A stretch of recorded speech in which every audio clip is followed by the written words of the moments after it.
Hello. Welcome to Discovery 6. And we have some nudes.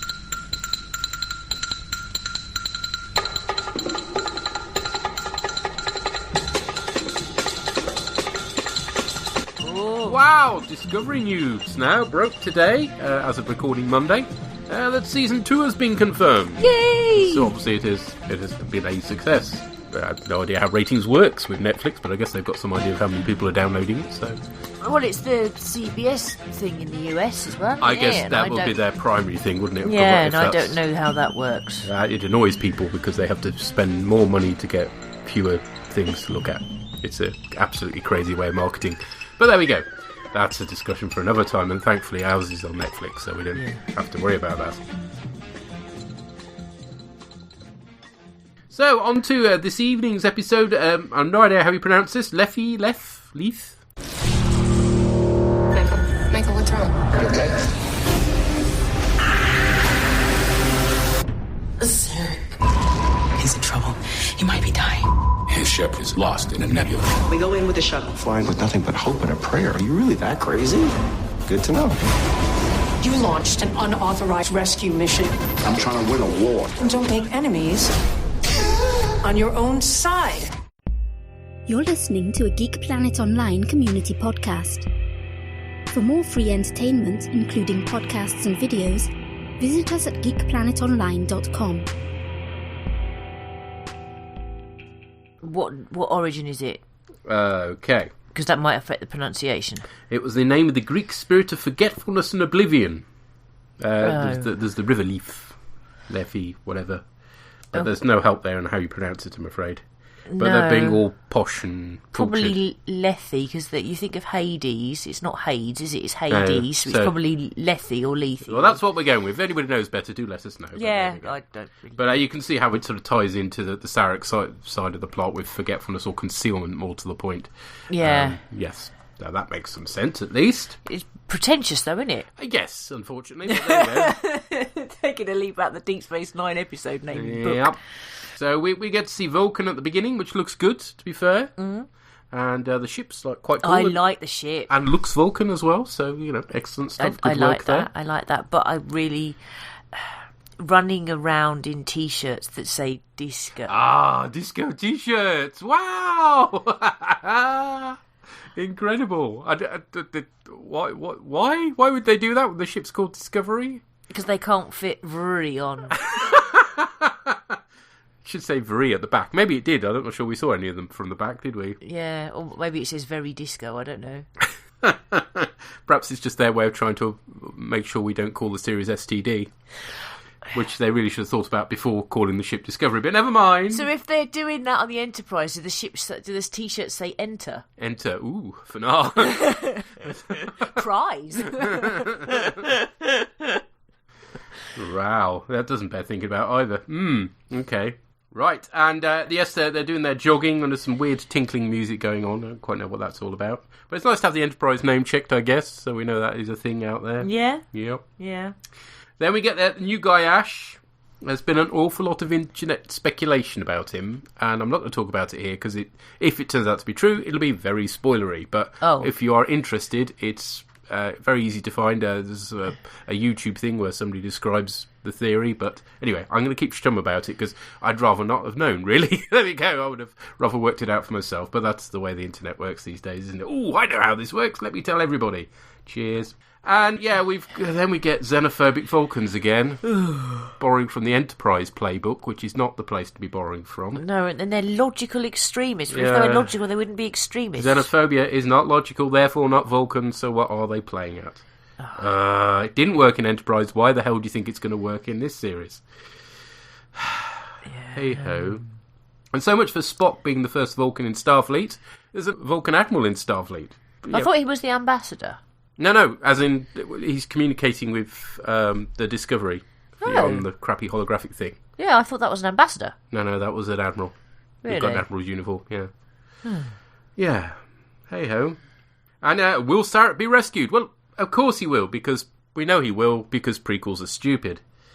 And then we're into our one scene in engineering, and we get a load of technobabble, so that makes us feel like it's Trek. possibly not the best way to make us feel like it's Trek, yeah, but never mind. They're all getting really excited, though. And They are. I love the enthusiasm. Yeah, now the engineer's off his moobs on spores. His character's a lot more mellow and fun, isn't he? So we can live with this. They've obviously realised that there are far too many grimdark characters in this and that we need some to jollying up. Why does Captain Isaacs want Bernard back? Burnham even, back in Michael Bernard. That would make it even worse, wouldn't it? Make it sound like a bloody Tory MP, doesn't it? It does. Yes, why does he want her back in One Piece so badly? Has it ever been explained what his particular interest with her is? Or is that just one of these mysteries that's going to get unlocked at some point? You're looking blank, so clearly you don't. Well, I don't know, because when he has that bit where he likes her thinking, doesn't he? Yeah, but also when he says, don't take my ship from me, and then also when he's got the thing with what's-his-face and he gives him the security post and stuff like that, I'm wondering whether he sees somehow something of himself in her, and he's trying to build a new crew around him. Of people moulded in his image. Yeah. Maybe. But that just seemed like a very strong, thing to say, or bring her back in One Piece or don't come back. Yeah. And then when she gets into Sarek's head, we get some Vulcan Kung Fu. Yes, which I like. I guess that may as well be a thing. Yes, I'm not sure we've ever seen it before, but no doubt it's an actual martial arts. Probably. That they've borrowed for the occasion, but there we are. That's how it usually works with these things. Yeah. And we get Admiral Cornwall. Cornwall? She's a pasty. Cornwall, maybe. Should we just call her Greggs? Greggs. Admiral Greggs. Yeah. Who, yes, there's some less than professional boiking going on here, isn't there, considering she's superior officer and all that. Yeah, but then she does take her comm badge off and make a deliberate thing. Yeah, they've obviously got a past, and you've known that from a while. Yeah.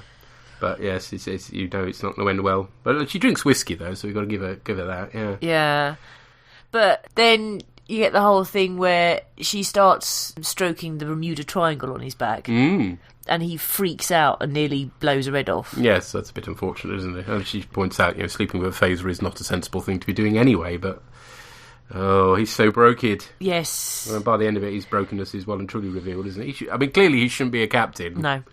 This is not good. But it's interesting that in terms of how he got there and everything else, it's clear that he didn't used to be like this. Aha, yes, he's deteriorated. So, in other words, he might...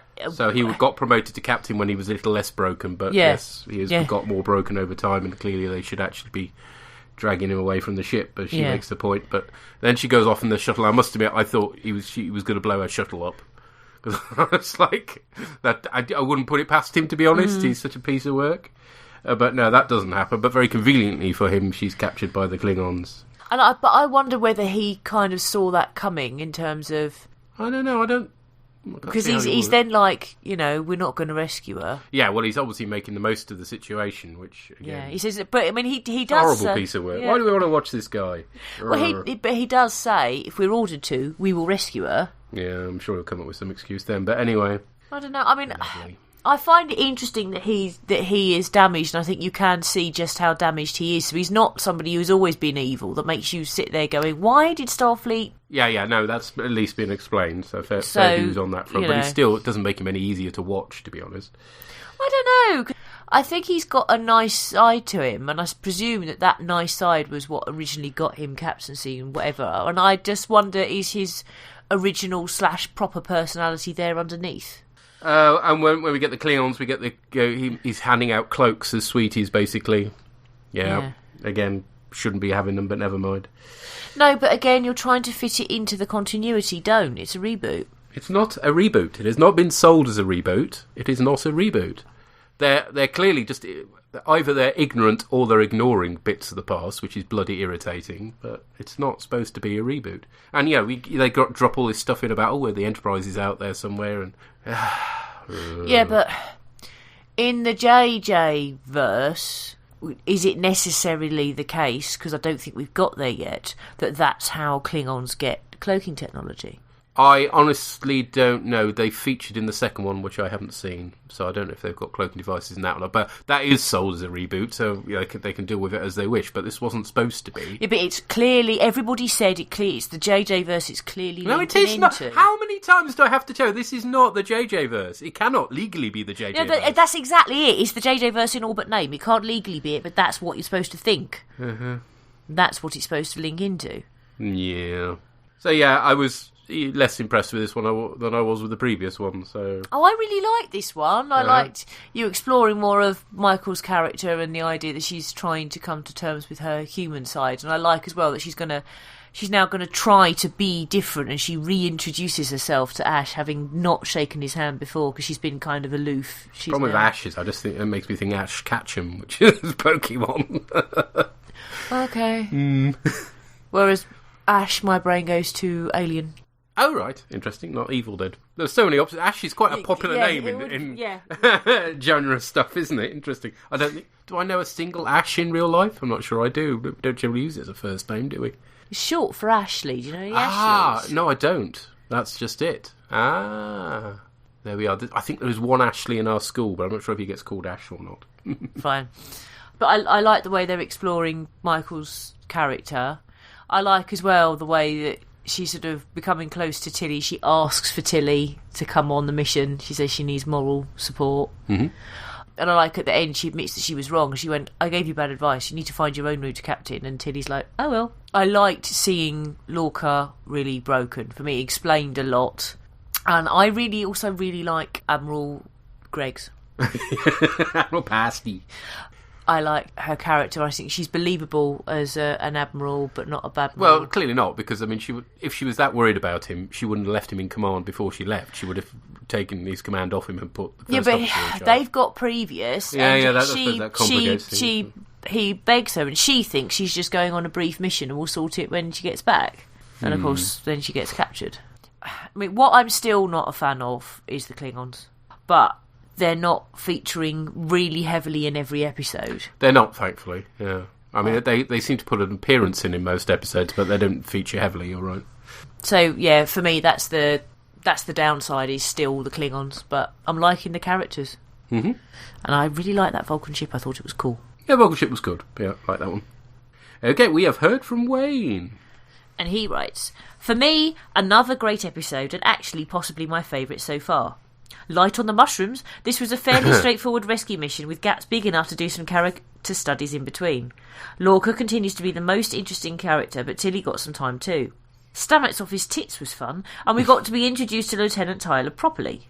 Michael got some backstory here, but in spite of it, and supposedly being the main character, Burnham continues to be the least interesting character in the show, and she can't run properly.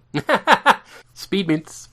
She does a bit, doesn't she? From the John Pertwee School of Running. Or Avon. Yes. Well, I think Pertwee came first, didn't he? Yeah. He's the originator of the speed mints. Wayne says, the only thing missing is Saru. We need more Saru. Well, I do, anyway. I was a little disappointed that there was no time given to how they replaced the missing tardigrade navigator. When they jumped to Sarek's last known position, I was wondering who was doing the navigating. Turns out it was Stamets, and apparently he doesn't mind by being stabbed by skewers now. It's a shame. That needed more development. I mean, I don't know, maybe they're going to go down the line of, is he addicted to it? Yeah. Interestingly, I mean, he's clearly off his tits to an extent, isn't he? Yes. So, that could be a future storyline. He says, also, I see a big order for disco T-shirts now in Anovo's future. You're right, yeah, no, I'll pass. But at least it shouldn't be that expensive compared to what the other, Anovo uniforms that they produce. Yeah. So. No, if it's disco with very on the back, I want enter and prize. Right. Trying to think how that will work with other ships now. Excel, Seor. That doesn't work so well, does it? It's not 2 words, is it? Oh well, I'll do some research into ship names and see if we can find out one that spells something rude. Fugly bollock. Yes, we're obviously not going to do that. No. Okay, thank you, sir. Thank you. And we've heard from the Llama God. Llama God's log, Scotty, Shetjig, Jake, Vacancy Tree. This week, the USS Discovery goes on a mission to ask one of the biggest questions posed by the series so far. Where do they get those shirts? No, I mean, really, come on. They've got actual shirts that say disco on them. That is, to quote Ensign Tilly, fucking awesome. I mean, yeah, either someone on that ship or someone in the production team. Yeah, it's a real ship. Who cares? It's not a production team. There's no production team. It's all real. Someone on that ship has a sense of humour, and it's great. And since I've just mentioned Tilly, oh my God, she is amazing. She is clearly, easily my favourite thing about this entire show so far, and I'm happily watching Discovery just for her, because I want to see where she's going and where her character's going, whether she's going to reach her dream of becoming a captain. I hope nothing bad happens to her. I just hope she doesn't have her heart broken by the sexy newcomer Ash Tyler. I'll get to that towards the end of my ramblings. No, I really enjoyed this week's episode. It did a lot of very, very interesting things, and I really enjoyed it. Getting the obvious thing out of the way, the Discovery has holodecks. Yeah, it's an anachronism. It's because of the whole fact that this thing's a prequel, not a sequel. It should be a sequel. Let's move on. What I did like was the Vulcan shuttles. They look really nifty. I mean, I think that's probably the best view of Vulcan ships we've seen. They're quite a nice design. I like that. And it's great to see the logic terrorists. So we've got this line of Vulcan discontent that's carried through from Enterprise, and we'll go through into the future. Actually, one of the things I've thought has been a real shame is that we've not seen in the JJ verse, we haven't actually seen the return of someone I really want to see. Oddly enough, given I hate Star Trek V, I want to see Cyborg. I want to see him leading a band of militant Vulcans now that, the Vulcans are displaced people. There's story potential there. If it was to be proper Star Trek, it's the kind of story they'd embrace, but the JJ verse Star Trek isn't proper Star Trek, so... Anyway, and so this episode was a nice little rescue mission episode, much like the previous episode. But, obviously people have got to stop going to conferences because, this is even worse than Next Generation now, I think. There are a couple of questions, mostly how did they actually leap when they haven't got a tardigrade? Did Engineer Stannis, did he inject himself again? It's possible. I mean, it's a shame that they didn't answer the Twin Peaks moment from the end of last week's episode, but on the other hand, at least I'm really liking the slightly more spaced out version. He's definitely a lot more fun, and there's a good in-universe explanation for why his character's changed. Speaking of those character moments, last week we had the swearing, and this week we had the sex, although we didn't get the explicit sex, so at least it's not completely unsafe for children at the moment. And maybe we have had our 2 occurrences of the word fuck for this season, as Anne-Marie suggested last time. So I think at least it wasn't gratuitous like that. I mean, I would kind of like a space set version of Spartacus, but that's not this. That's not Star Trek. I guess a good question is whether we actually needed the stuff with Sarek and Michael's backstory, but I think in a way it's nice because it does play into some of Spock's story and his own estrangement from his father, and this kind of gives us extra reason,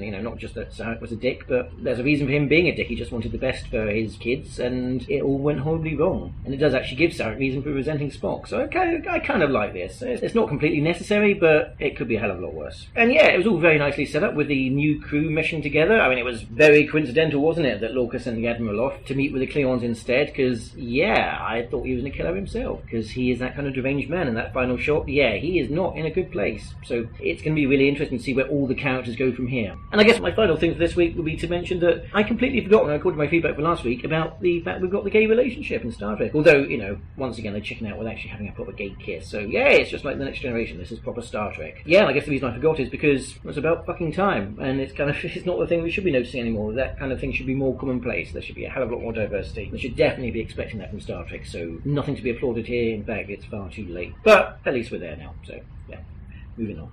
So I really enjoyed this week's episode, and it set up a lot of interesting things. It's showing the crew potentially going in a new direction. They seem to be bonding a bit more, even Lorca's seeming more warm, even though he's going a bit off the rails. So I'm really looking forward to seeing where this is going. So until next week, glory to you and your cast. Thank you, sir. Good luck with that dental work. I kind of like the idea of Cyborg leading the logical extremists. Nick said he wouldn't, because he's the opposite. He's all about emotions. So, but yes, he's clearly been completely airbrushed out of Trek history at this point. I'd love the idea of him coming back again, though, and just because he's obviously been banished. And that dude would have mentioned him, wouldn't he? I mean, it was like, so you've got 3 children, one of whom's a nutcase that we don't like at all, one of whom is only half Vulcan, and the other one isn't even Vulcan at all. It'd be like you could only choose one of the 3 rather than one of the 2. But there we are. Yes, I did appreciate the fact there was no swearing in this one, and it doesn't rather make me suspect that was like a sort of I can shock them by doing that, and then not bother to do it again, but we shall see. And the sex was handled well. I completely agree with that as well. There's no problems with watching that with the kids. In terms of a holodeck, you sort of have and haven't, because there's not that much interaction there. No, I saw it more as a sort of virtual shooting range. Yeah. Because they're stood still in the middle. They're not moving around. And it doesn't look real, does it? No. Around them, particularly. No. So I think they get a pass on that one, because it doesn't feel the same as a holodeck to me. No, but it was maybe the start of the... Yeah, I mean, if they were actually sort of touching the things around them, then that would be way too high-tech for the era, so yeah. Because it's all a bit like Quasar or something, isn't it? So it's not really firing guns, it's just counting them, isn't it? But it's interesting, he suspected the same as me about Lorca, that he was going to blow the Admiral up. So this goes to show, doesn't it? It wasn't just me thinking that. And yes, I have cut a bit out because he does address the thing that is all over the internet. I mean, it's quite hard to avoid it, really. But yes, I'm not on the basis that I wouldn't have twigged actually if I hadn't read it on the come across it on the internet. I'd much rather just let people discover it for themselves. Thank you, sir. Thank you. Okay, folks, we shall hopefully catch you next week. I think there's at least one more episode of Discovery before it goes for a break for a bit. I think so, yeah. So we shall be discussing that one next week. Cheery bye. Bye.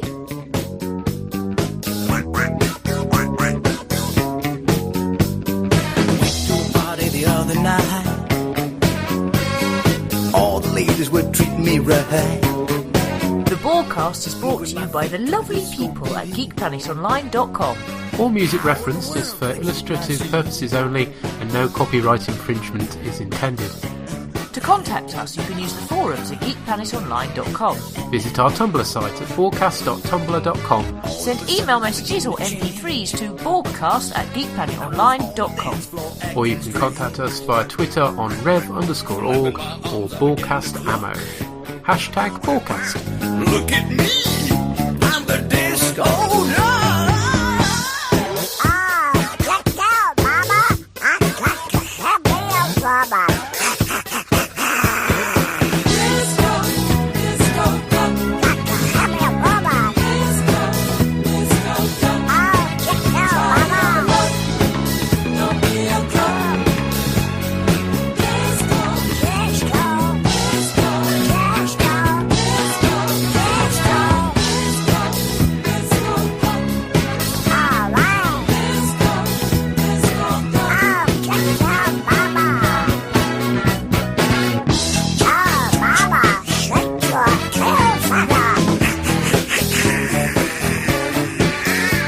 When the music stopped, I returned to my seat. But there's no stopping a duck in his beak. So I got back up to try my luck.